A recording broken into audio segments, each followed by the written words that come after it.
Hello friends, മറ്റൊരു വീഡിയോയിലേക്ക് നിങ്ങൾക്ക് എല്ലാവർക്കും സ്വാഗതം. ഇന്നിവിടെ ചെയ്യുന്നത് സ്പ്ലെൻഡർ പ്രോയുടെ എയർ ഫിൽറ്റർ ചേഞ്ച് ചെയ്യുന്ന വീഡിയോ ആണ് കാണിക്കുന്നത്. അത് എങ്ങനെയാണ് നിങ്ങൾക്ക് സ്വന്തമായിട്ട് തന്നെ വീട്ടിൽ ഇരുന്ന് ഒരു സ്റ്റാർ സ്ക്രൂ ഡ്രൈവർ മാത്രം മതി, പിന്നെ കുറച്ച് കോട്ടൺ വേസ്റ്റ് ഇതുണ്ടെങ്കിൽ നിങ്ങൾക്ക് സുഖമായിട്ട് വീട്ടിലിരുന്ന് എല്ലാ 6000 കിലോമീറ്റർ വെച്ച് അല്ലെങ്കിൽ 5000 കിലോമീറ്റർ വെച്ച് സുഖമായിട്ട് സ്വന്തം വണ്ടിക്ക് മാറ്റാം. പാഷൻ പ്രോ, അതേപോലെ സ്പ്ലെൻഡർ പ്രോ, പാഷൻ പ്ലസ് ഇതിനൊക്കെ മാറ്റാം. ഇതാണ് സാധനം. ഇതിന്റെ വില വന്നിട്ട് 165 രൂപയാണ്. ഇതിനെ ഇതാണ് എയർ ഫിൽറ്റർ അല്ലെങ്കിൽ എയർ എലമെന്റ് എന്നാണ് രണ്ട് പേര് അറിയപ്പെടുന്നത്. ഓക്കെ, അപ്പോൾ നമുക്ക് ഈ പാഷൻ പ്രോ, സ്പ്ലെൻഡർ പ്രോ ഇതിനൊക്കെ ലെഫ്റ്റ് സൈഡിലാണ് വരുന്നത്, ഇടത് സൈഡിലാണ് വരുന്നത്. അപ്പോൾ അതിനെ ചാവി വെച്ച് നമുക്ക് കണ്ടല്ലേ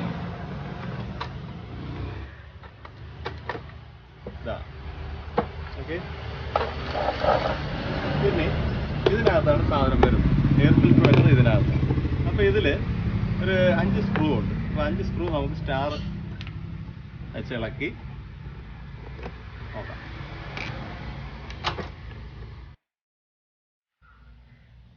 അതുകൊണ്ട് സ്ക്രൂ എല്ലാം ഇളക്കി ഈ കവർ പതുക്കെ അകത്തെല്ലാം നല്ല പൊടിയുണ്ട്. ഇതിലൊന്ന് പിടിച്ചിട്ട്, ഈ ക്ലിപ്പിലൊന്ന് പിടിച്ചിട്ട് വെളിയിലേക്കൊന്ന് വലിച്ചാൽ വെളിയിലോട്ടെ. ഈ ഭാഗം ഇവിടത്തെ ഒരു ഗ്രൂവിൽ കയറും. അതുകൊണ്ട് ഇവിടെ ഒരു സ്റ്റെപ്പ്. ഓക്കെ, ഇതിനകത്തൊക്കെ നന്നായിട്ട് ക്ലീൻ ചെയ്യണം. അപ്പോൾ ഇതാണ് ഫിൽറ്റർ. ഇതിനെ പതുക്കെ ഞാൻ ഊരിയത് കണ്ടോ. അപ്പോൾ ഇതെല്ലാം ബ്ലോക്ക് ആയിപ്പോയി കണ്ടോ, പൊടി കണ്ടോ. അപ്പോൾ ഇത് നമുക്ക് മാറ്റാം. അപ്പോൾ രണ്ടിൻ്റെ വ്യത്യാസം കണ്ടോ. അപ്പോൾ ഈ പൊടിയെല്ലാം നന്നായിട്ടൊന്ന് ക്ലീൻ ചെയ്യണം കണ്ടോ.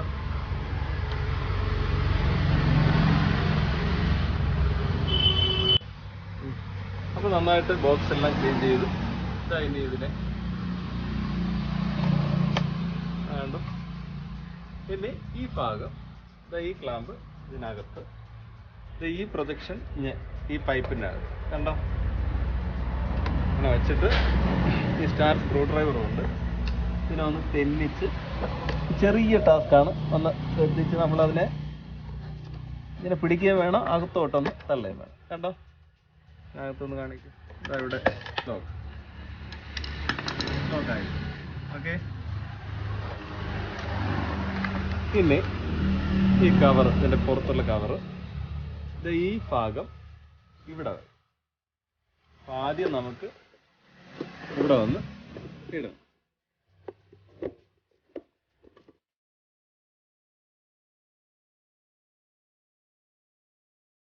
എന്നിട്ട് വാഷറും സ്ക്രൂ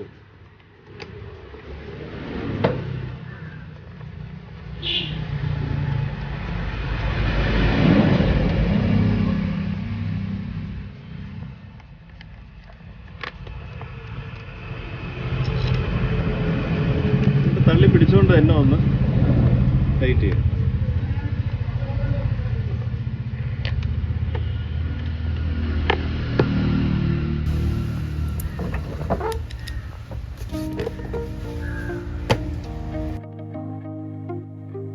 ടൈറ്റ് ചെയ്ത് സ്ക്രൂ എല്ലാം ടൈറ്റ് ചെയ്യും.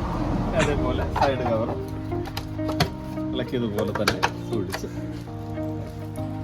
അപ്പോൾ നിങ്ങൾക്ക് എയർ ഫിൽറ്റർ എങ്ങനെ മാറാം എന്നുള്ളത് മനസ്സിലായത് ഞാൻ വിശ്വസിക്കുന്നു. ഈ വീഡിയോ നിങ്ങൾക്ക് ഇഷ്ടപ്പെട്ടുവെങ്കിൽ സബ്സ്ക്രൈബ് ചെയ്യുക, ലൈക്ക് ചെയ്യുക, ഷെയർ ചെയ്യുക, എല്ലാ കമൻറ്റ് ബോക്സിൽ രേഖപ്പെടുത്തുക. എല്ലാ സപ്പോർട്ടും പ്രതീക്ഷിച്ചുകൊണ്ട് മറ്റൊരു നല്ല വീഡിയോയിൽ കാണുന്നത്.